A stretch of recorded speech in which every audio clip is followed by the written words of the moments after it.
Hola. Está, ahí quedó. ¿Qué es lo que comúnmente pasa con Windows, ¿sí o no?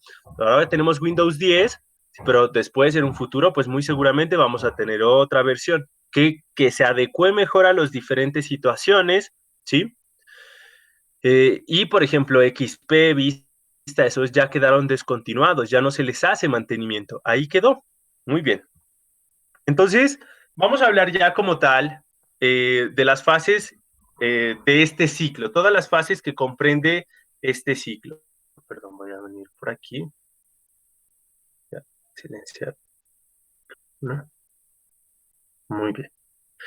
¿Listo? Entonces, voy a hablar aquí de este ciclo, de estas fases, ¿vale? Como tal ya. La primera parte de este ciclo es la definición del problema. ¿Qué abarca esta definición del problema? Vamos a ver aquí que es muy importante algo llamado los requerimientos. Esa es la primera parte. Desde ahí partimos, definiendo el problema. Luego analizamos ese problema, ¿sí? ¿Qué? ¿Qué es? ¿Qué es la problemática?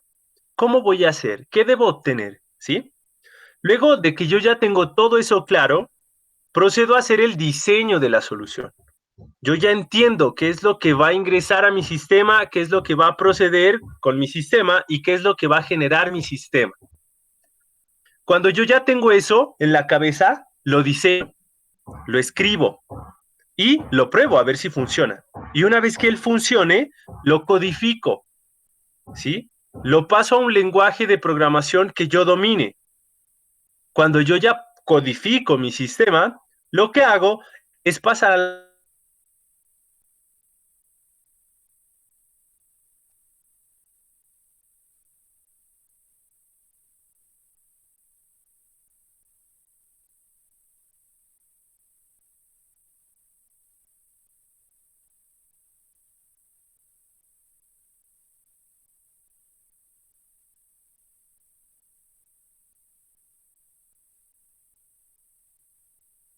la documentación, ¿sí? La documentación hace alusión a cómo, ¿sí? A cómo yo procedo escribiendo y detallando lo que hace mi software y cómo yo lo presento a las demás personas, al usuario, si le presento un manual o no, etcétera.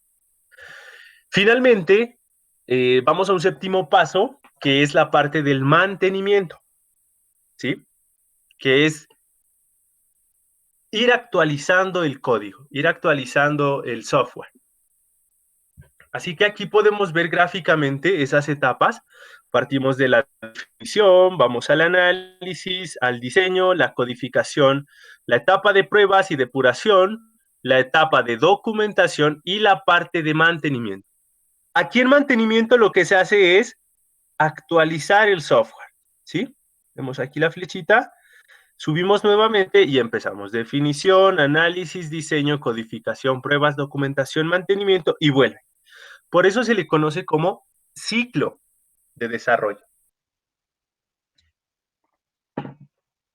Cuando uno habla de desarrollo, el desarrollo involucra muchas cosas. Involucra análisis, involucra diseño, involucra implementación.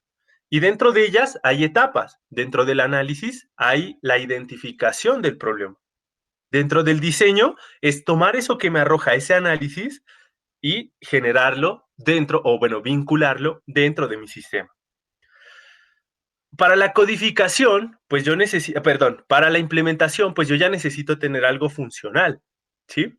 Entonces, esa parte de diseño necesita ya estar validada y ya la implementación, pues es poner a prueba.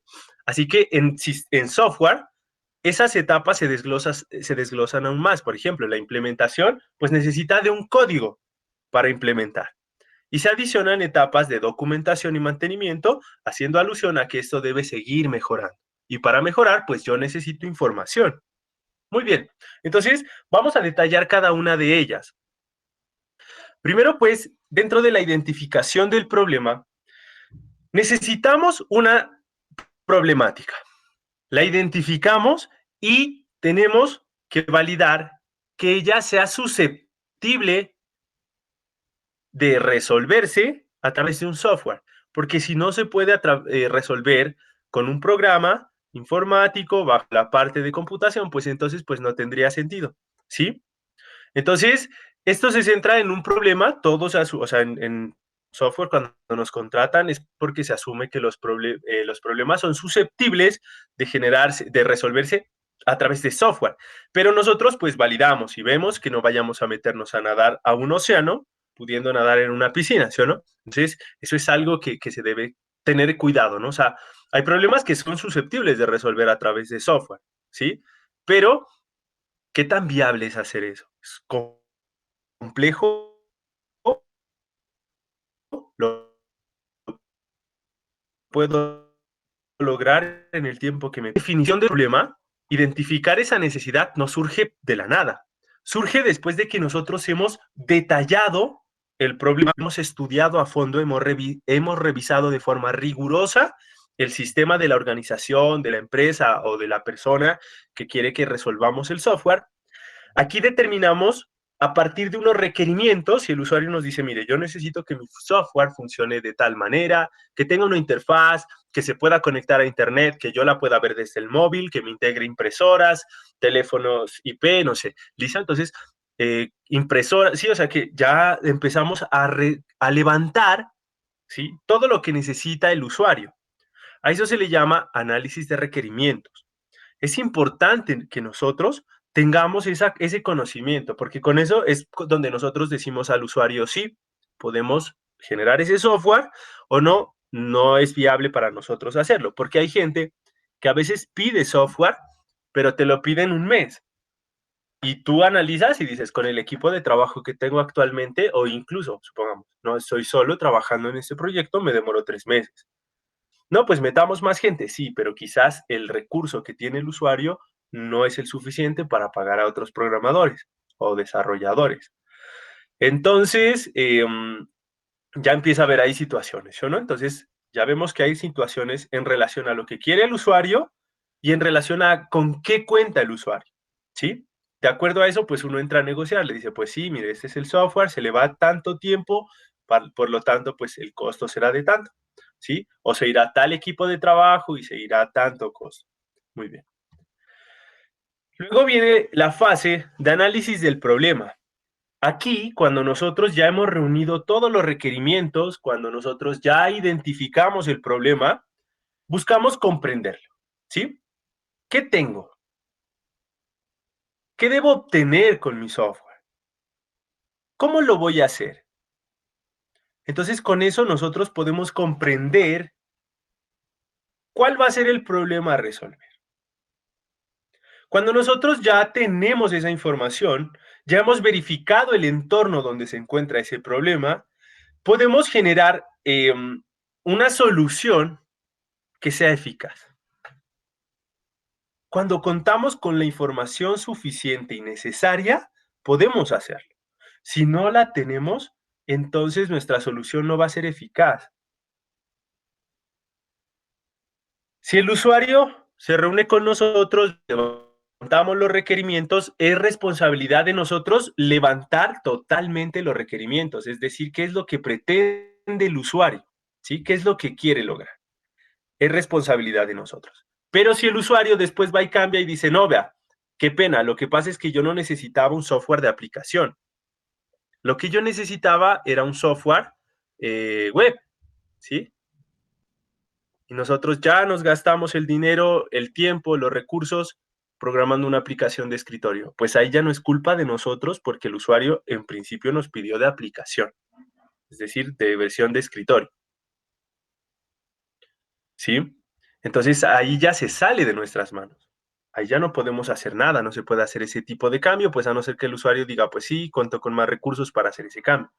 Pero si nosotros no le preguntamos, ya es un problema de nosotros, porque él puede decir, ah, no, es que yo pensé que usted sabía que yo quería un software web, y ahí no tiene la culpa él, porque él no es el experto, el que sabe es el que está desarrollando. Por eso, cuando uno está siendo contratado o se vincula a un equipo de trabajo y tal, uno de los pasos que hace la persona encargada, pues, por ejemplo, si es una subcontratación, pues va a haber una persona que se encargue del proyecto, pero si somos nosotros, pues hay que preguntar, eh, bueno, ¿y usted qué quiere? ¿Un software de aplicación de escritorio, un software de aplicación móvil o un software web? ¿Sí? ¿Qué quiere? ¿Desarrollo web, desarrollo móvil o desarrollo de aplicación? Entonces, no, no, no, no, yo quiero algo del celular, una aplicación móvil. Listo. ¿Qué tiene usted? ¿Qué sistema operativo? Android, iPhone, listo, perdón, iOS de iPhone, ¿sí? Ah, bueno, entonces de acuerdo a eso yo ya empiezo a ver qué puedo desarrollarle, ¿sí? ¿Qué sistema operativo tiene? ¿Qué plataforma tiene su computador? Ah, pues yo tengo Windows, o bueno, tengo Mac, o tengo alguna distribución de Linux. Ah, bueno, entonces ya empiezo yo a levantar esos requerimientos, analizar, ¿vale? Entonces también hay que conocer muy bien el entorno donde se encuentra dicho problema, ¿sí? Y recoger la información suficiente y necesaria para lograr esa solución eficaz que nosotros requerimos, ¿sí? Una vez ya tenemos eso, ya podemos identificar las entradas, porque ya sabemos el entorno. Las salidas nos las da el cliente, qué es lo que pretende hacer. Y los procesos, pues ya los vamos definiendo con el cliente. Vamos analizando ahí qué es lo que necesita hacer ese software. Si ya el cliente no tiene idea de cómo hacer eso, o sea, de qué es lo que le espera, de cómo se va a obtener, pues entonces lo pensamos nosotros y lo diseñamos nosotros. Así que en esta etapa de análisis del problema, nosotros ya debemos tener claro las entradas, las salidas y los procesos. Es por eso que yo los pongo a ustedes a decir, les pongo un problema y les digo, listo, de ese problema identifiquen cuáles son las entradas, cuáles son las salidas y cuáles son los procesos, porque después los vamos a necesitar. Si yo ya tengo eso, ya tengo claro lo que voy a hacer y no necesito sentarme a programar código así de por sí, inspirado, listo, no. Si yo ya tengo una correcta planificación, puedo volverme más eficaz en generar esa solución. Aquí, en las entradas, nosotros identificamos qué es lo que recibirá el programa, qué datos son requeridos, el tipo, en qué orden, cuántos datos. Identificamos las salidas en el sentido de que decimos qué producirá el programa, ¿sí? ¿Qué es lo que espera nuestro cliente? ¿Qué tipo de dato o de información? ¿En qué orden lo espera? ¿Cuál es la cantidad? Y también podemos identificar los procesos, siendo estos pues los pasos o las fórmulas o los procedimientos que se deben seguir para realizar y encontrar la solución al problema. Aquí nosotros pensamos y analizamos cómo tomamos esos datos de entrada y los volvemos las salidas deseadas. Eso es el análisis del problema. ¿Qué operaciones debo hacer? ¿O qué operaciones? ¿O qué operación, perdón? Siempre pensando en producir esas salidas deseadas. Cuando nosotros ya hemos analizado, ¿sí? Ya tenemos las entradas, las salidas y los procesos, ya procedo a hacer el diseño de la solución. Para eso nosotros aquí involucramos toda la lógica, ¿sí? Aquí nosotros ya vamos viendo cómo tomamos esas entradas y las convertimos en las salidas a través de los procesos. Como ya lo hemos mencionado en otros cursos y clases, existen diferentes soluciones, ¿sí? No hay una solución única. Entonces, aquí lo que se hace es escoger la más adecuada, pensando en qué, en reducir tanto el tiempo como el costo. Porque yo puedo generar una solución que se diga uno, pero, uff, caramba, ¿qué solución? Pero ¿qué tiempo requiere? ¿Qué costos? Ah, y yo puedo generar una solución súper rápida, ¿sí? Súper rápida, la más eficaz. El tiempo se redujo al máximo, ¿sí?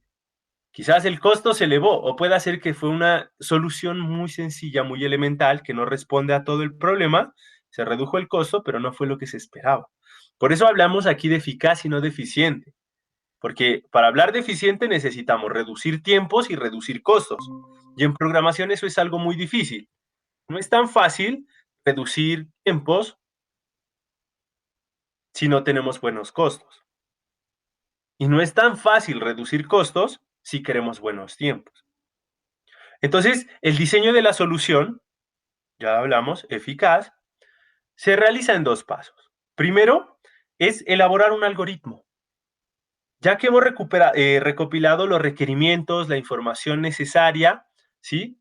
Ya que hemos estructurado la lógica de la solución, entonces procedemos a resolver el problema con un algoritmo.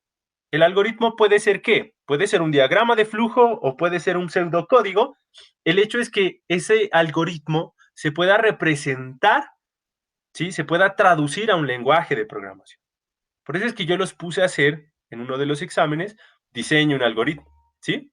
Porque se necesita conocer, se necesita comprender a través de esa estructura la solución. Cuando nosotros ya tenemos funcional ese algoritmo, que puede ser un diagrama de flujo o un pseudocódigo, procedemos a hacer pruebas de escritorio. ¿Qué buscan las pruebas de escritorio? Pues evaluar el algoritmo. En esta etapa de diseño no hemos utilizado todavía un computador, aunque ya con las herramientas que se cuentan actualmente, pues se puede hacer. Yo puedo utilizar PCInt o FreeDFD para hacer, por ejemplo, un diagrama de flujo o para hacer un pseudocódigo. Y los dos me facilitan el escenario para el cual yo pueda utilizarlos, ¿sí? Yo puedo generar mi algoritmo y probarlo ahí mismo, ya sea con mi diagrama de flujo o con mi pseudocódigo. Así como lo hemos hecho en clases, hemos mostrado, por ejemplo, el funcionamiento de PCInt o de DFD, y algunos, pues, ustedes ya lo conocían por cursos anteriores que han tomado la solución. Muy bien. Entonces, ahí ya hemos tomado ese diseño de la solución a través de ese algoritmo y su respectiva prueba. Normalmente, de forma tradicional, más bien, se hacía a mano. En una hoja uno diseñaba su pseudocódigo, su algoritmo, y empezaba a darle valores y ver si los resultados eran los esperados. Así que con entradas conocidas, uno hacía la prueba y veía si la salida era la adecuada. Todo en papel. Cuando ya tenemos ese diseño, ya lo hemos probado a manera de pruebas de escritorio, ¿sí? Quizás a mano, quizás en computador. Entonces pasamos a la parte de codificación. Yo ya sé que el software, perdón, que la solución funciona. Ahora llevémosla a un lenguaje. ¿Qué tan fácil es eso? Pues depende del lenguaje, depende del dominio del programador. Si es un lenguaje que el programador domina, pues no va a ser muy complejo. Pero si es un lenguaje que el programador no domina, ahí sí se vuelve una tarea compleja. Entonces, ¿por qué mencionar esto? ¿Por qué decir que es un lenguaje que el programador no domina? Pues es algo absurdo. Sí, en este caso, lo que tendríamos que hacer. Sí, se está grabando, se está grabando. Entonces, en este caso, lo que tendríamos que hacer es, por ejemplo, pongo un contexto. Alguien llega y dice, no, pues lo que pasa es que yo quiero que me haga un software, perdón, sí, un software web, sí, algo web. ¿Listo? Quiero que me haga una página web, una página, no aplicación web, sino una página web. ¿Listo? Y llega y le dice uno, ah, perfecto, yo soy bueno programando en Python, ¿sí? Así que voy a generar esa página web en Python. Pero llega el usuario y me dice, pero si le voy a pedir es que la genere en PHP. Y uno dice, caramba, pues PHP no sabía. Pero uno ve que la página no es compleja, no tiene muchas cosas complejas, uno la analiza y dice, sí, la puedo generar, ¿sí? De aquí a un tiempo la puedo generar. Entonces, bien, pues ahí ya está. Entonces, acceda a prestar el servicio, ¿sí? Y cuando uno aprende un lenguaje de programación no es complejo aprender otro, más cuando uno ya despertó la lógica de programación. Se va, encuentra los fundamentos, repasa, los practica y una vez los domina, la construye. Si es muy bueno, la puede hacer rápida, si no, quizás le tome un tiempo. Entonces, cuando uno se asume a esos retos, ¿sí? Entonces ahí, pues es que ya la codificación se puede volver un poquito más compleja. Por eso, siempre se prefiere pues algo que uno domine, ¿no? Un lenguaje de programación que uno domine. Cuando esta etapa ha finalizado, ya hemos traducido, bueno, más que traducir, bueno, sí se podría decir traducir, no es válido, pero cuando hemos pasado todo ese algoritmo a un código en un lenguaje de programación, es que ya hemos tenido un código fuente. A eso se le conoce como el código fuente, que también ya lo hemos hablado en otras lecciones anteriores. Luego, después de que ya tenemos ese código fuente, ahí no termina todo. Ahí no termina todo, ¿sí? Lo que viene después es que nosotros debemos validar nuevamente. ¿Por qué? Porque puede ser que no interpretamos bien una instrucción del algoritmo y cuando la pasamos al código hicimos algo mal. Claro, el resultado ya no va a ser el mismo, por eso se necesita probar. Aquí volvemos y probamos, ¿sí? Entonces, ¿por qué no pasar? Evitárselo del diseño y pasar de una codificación. Es justamente para evitar entorpecer el proceso de la codificación, de estar escribiendo y borrando hasta que funcione. No, eso se hace antes, para que cuando yo codifique ya vaya a lo seguro, ¿sí? A algo que sí va a funcionar. Entonces, aquí pues nosotros hacemos ya las pruebas para garantizar que el programa funcione correctamente. Utilizamos diferentes tipos de situaciones y contextos en las que pueda entrar a trabajar el programa. Aquí nosotros validamos, por ejemplo, datos reales, ¿sí?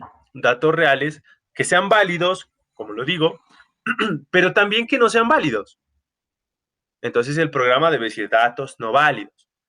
Datos incongruentes, entonces el programa debe decir datos incongruentes. O sea, que el programa se adapte a las diferentes situaciones que pueda surgir. Aquí uno ya contempla todo en la parte de prueba. Lógicamente, en la parte de diseño de la solución y pues codificación, uno ya tuvo que haber pensado en todas esas posibles opciones. Aquí ya se va a validar que efectivamente, cuando se hizo el código, se haya pensado en esas posibilidades. A continuación, podemos resumir eso en unas imágenes, ¿vale? Entonces tenemos por acá unos casos de prueba, ¿sí? Unos casos de prueba. Entonces empezamos a ejecutar esos casos, ¿sí? Las pruebas consisten en entradas, salidas conocidas. Entonces, hago mis entradas y evalúo los resultados. Si los resultados de las entradas y las salidas están relacionados, o sea, son correctos, muy bien, funciona bien. Pero si no, si hay errores, entonces debo depurar. Cuando yo voy a depurar, primero me baso en dos cosas. Sospechas de causas, o sea, puedo decir, ¿cuáles fueron las causas? ¿Sí? Tengo sospecha de cierta causa. O causas que no identifiqué cuando hice el diseño. Así que ahí ya procedemos a hacer las correcciones necesarias. En todo caso, siempre se va a hacer unas pruebas que nos permitan identificar esas problemáticas ahí. Así que la prueba y depuración es fundamental para poder validar el código, para poder validar el software, para decir que ese código que generamos funciona correctamente. Vamos al siguiente paso, que es el de documentación. La documentación es un paso que en realidad no se hace al final. La documentación es un paso que se va haciendo a medida que uno va avanzando en el desarrollo de software. Es un paso que se hace desde que yo analizo el problema hasta que lo entrego. Aquí en la documentación, nosotros podemos ver toda la información que es necesaria o que se requiere para poder entender y para poder comprender qué es lo que hace el programa, cómo nació, cómo funciona, cuáles son las entradas, qué es lo que imprime, ¿sí? Entonces aquí en la documentación pueden aparecer muchos enunciados, enunciados que nos describen cada uno de los procedimientos que toma nuestro software, ¿sí? ¿Cuáles son las entradas? ¿Quién fue el autor? ¿Cuál es el lenguaje utilizado? ¿Cuál es la plataforma? ¿En qué versión está? Puede contener dibujos, ¿sí? Arquitecturas, puede contener diagramas. ¿Cuáles diagramas? Ya vimos uno. El diagrama de flujo, por ejemplo, que es un algoritmo y ese puede ser representado en un diagrama. Puede contener un diagrama. Puede contener diferentes diagramas, diagramas de casos, ¿sí? Diagrama entidad-relación, diagramas de clases. Pueden haber diferentes tipos de diagramas. La idea es que todos expliquen mi sistema. Por ejemplo, para los que ya hemos visto diagramas de clases, por ejemplo, hablo de programación en Java, o si ya van a Python, en programación en Python, cuando veamos la parte de programación orientada a objetos, es muy común que aparezca ahí las clases. Y ya vimos en clase cómo a partir de uno de estos diagramas podemos entender de cierta forma qué es lo que hace el programa, ¿sí? Al menos saber cuáles son los entes, los objetos, o bueno, más bien las clases que están interactuando ahí, ¿sí? Entonces, esos diagramas, esos procedimientos, esos dibujos, esos enunciados me explican desde el por qué hasta el qué hace. ¿Listo?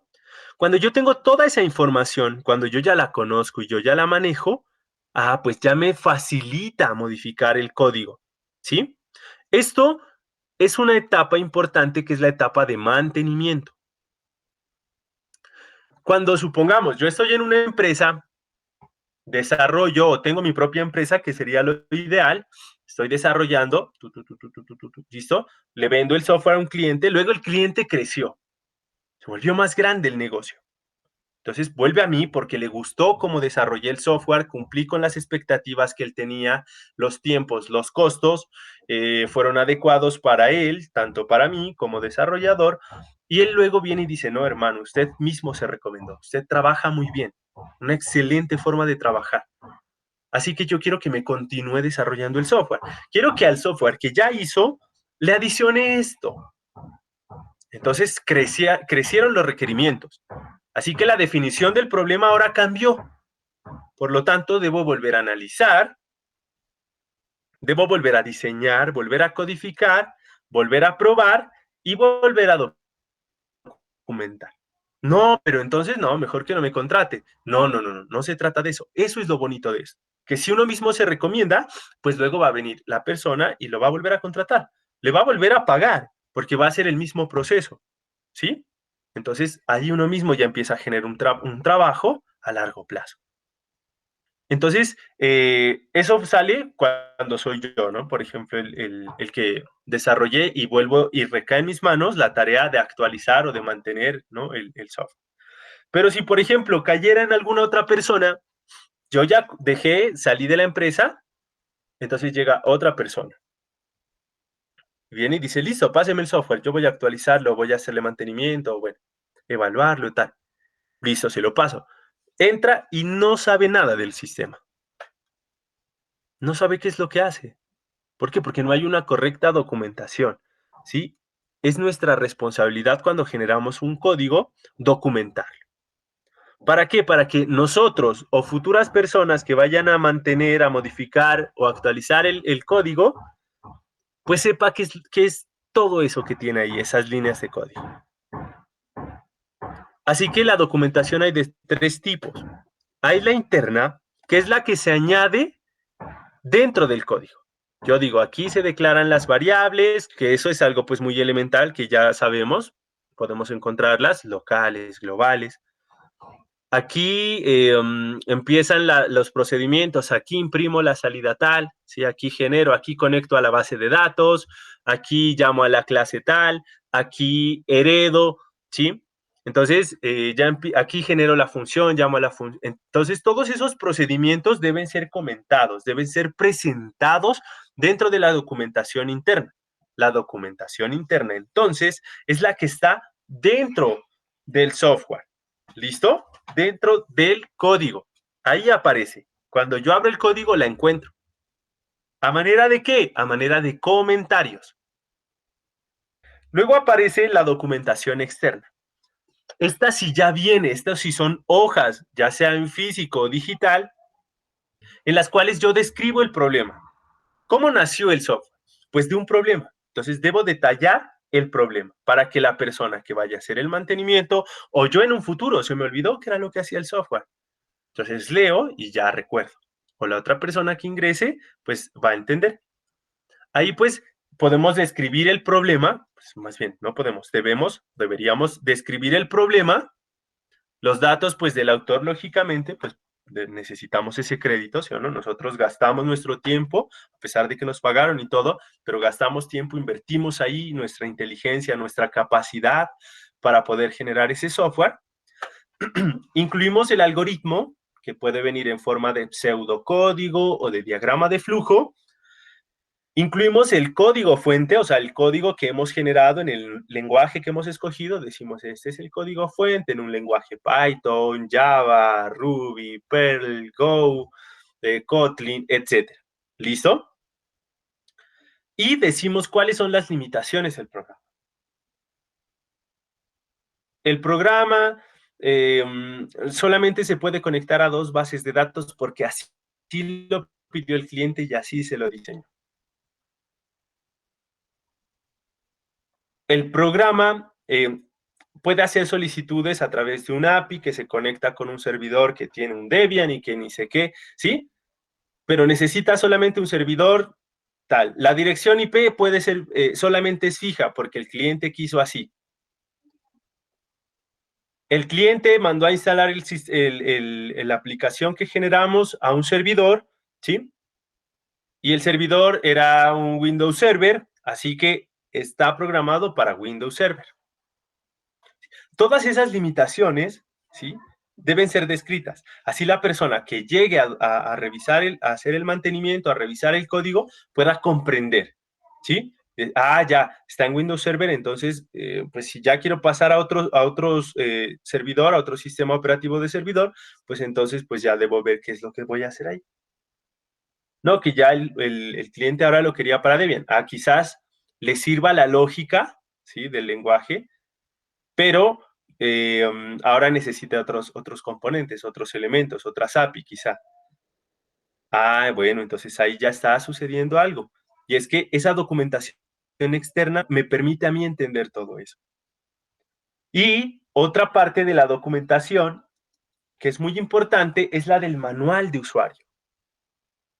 El manual de usuario le muestra al, precisamente, usuario cómo debe usar el software. ¿Qué debe hacer él si quiere lograr tal cosa? Si quiere lograr X cosa, el procedimiento es tal. Si quiere lograr Y cosa, el procedimiento es tal. Cargue los datos a través de este proceso. Presente visualmente el resultado a través de este proceso. ¿Listo? Eso es el manual de usuario. Y eso es lo que debe tener todo software. Muy bien. Entonces, finalmente, para la parte de mantenimiento, ¿sí? A pesar de que no aparece aquí, quizás olvidé incluirla, la parte de mantenimiento es una parte muy importante, ¿sí? No sé si la pusimos acá en el principio. Sí, la parte de mantenimiento es la que a mí me permite hacer la realimentación del proceso. Como ya les dije, todos estos pasos, definición, análisis, diseño, codificación, pruebas y documentación, no terminan ahí, porque si no, aquí muere el software. Así que esta etapa es fundamental cuando yo quiero actualizar o modificar el software. Cuando yo hago mantenimiento, yo estoy prácticamente redefiniendo el problema. Estoy ajustándome a esa nueva redefinición del problema. Por lo tanto, pues tengo que volver a analizar, volver a diseñar, volver a codificar, volver a probar, a depurar y a documentar. Esto no quiere decir que el mantenimiento sirva para desechar lo que ya hicimos y volver a hacer todo. No. El análisis ya tengo en parte, si aquí se agregó cierta cosa, pues aquí ya no tengo que modificar todo quizás, sino solo algunas cosas. El diseño para que todo funcione bien. ¿Sí? Es el único cambio que se hizo acá fue de algún tipo de dato. Y acá en el diseño, pues como estaba contemplada solo las entradas, entonces en codificación ya hago ese cambio y ya te vas y funcionó todo bien. ¿Sí? Expandí mi software, lo volví más grande, más robusto y agregué otras cosas. Entonces venga para acá y redefina. Cada una de estas etapas me permite a mí hacer eso. Por eso se le llama el ciclo de vida del software. Yo de la definición paso al análisis. O sea, aquí en el análisis noto algo raro, no quiere decir que ahí paso a diseño con eso raro que ya vi. No, ya está, si está algo raro, sigamos. No. yo puedo volver aquí a la definición y redefinir ese problema. Puede ser que aquí en la codificación un problema.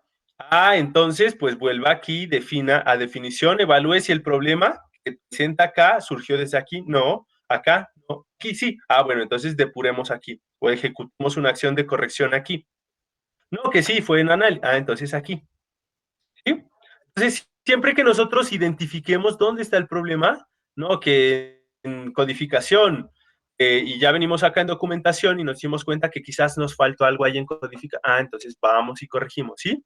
Es lo que nos facilita aquí este ciclo de desarrollo.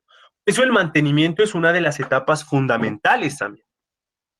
Cuando llega una persona, necesita mejorar este proceso, pues él va a la documentación. La documentación la generamos después de probar y decir que efectivamente funcionaba el sistema. Y para probar necesitábamos un código. Ese código no surgió de la nada, surgió de un diseño previo que se tenía. Pero para poder diseñar, tuvimos que hacer un análisis riguroso y detallado de ese problema. ¿De cuál problema? Del que yo definí. Entonces, estas etapas son dependientes, ¿sí? Son dependientes. Cada una le va aportando, como si fuera aquí una cascada, a la otra. ¿Para qué? Para que al final obtengamos un software adecuado, eficaz, que se ajuste a los requerimientos, que solucione el problema. Cuando yo ya cojo un software y digo, no, ese software no va a recibir más mantenimiento, no va a recibir más depuración, hasta ahí, hasta donde está, ahí queda. Entonces ya no es necesario hacer esta etapa de mantenimiento. Por lo tanto, se cortó esta etapa de mantenimiento, ya, y muere el software. ¿Sí? Ahí terminó el ciclo de vida de ese software. ¿Vale? ¿Por qué? Pues porque lo último que hice fue documentar. Y si ya vi que aquí en documentación no necesitaba correctivos, no me vine para acá. ¿Sí? A que ya quedé ahí, en esa etapa. Ahí quedó mi software documentado. Es lo que le pasa a los sistemas operativos. A medida que ellos van evolucionando, pues ya no dejan de recibir actualizaciones. ¿Por qué? Pues porque ya no es necesario, ya hay cosas nuevas. Incluso eso es como una parte de la marca, ¿sí o no?